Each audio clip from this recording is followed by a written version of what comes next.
Hello，大家好，我哋係 JJM，歡迎嚟到呢個頻道。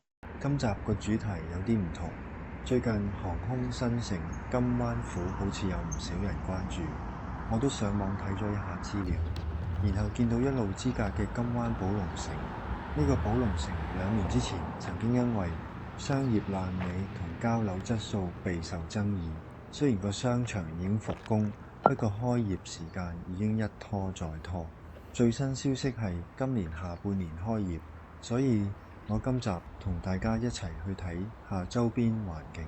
先講講呢個寶龍城嘅資料，位於航空新城卑片區，其實距離華發商都揸車距離需要大約10分鐘。呢個項目佔地超過50萬平方米，超大型港式生態城市綜合體。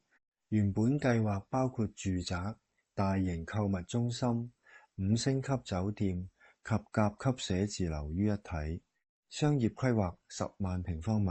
大家睇到影片左手邊呢度就係金灣府，然後再遠少少先係華發商都。提醒一下大家，我並唔係經紀賣樓，只係一個喺金灣買咗樓又八卦少少嘅香港人。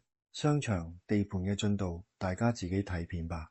商場幾時開業，只不過係錢嘅問題。我反而關注住宅入住率，係因為賣得好差，定係大部分都係投資客，又或者冇生活配套，買咗樓嘅人都唔搬過嚟住。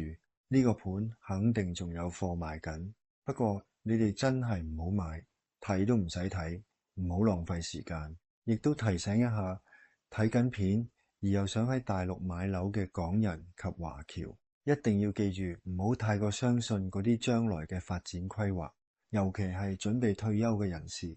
我哋享受好現有嘅資源就可以，亦冇必要去等待所謂嘅發展規劃。最近睇 YouTube 多數中介都主力推中山樓，數據指出而家中山樓在售數量要賣3年先賣得晒。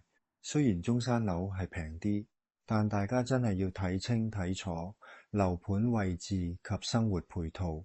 我都緊貼潮流，用 AI 根據樓價及生活配套做咗個表格，比較咗珠海及中山各地區嘅優缺點，放咗喺影片嘅最後，需要嘅朋友可以截圖保存。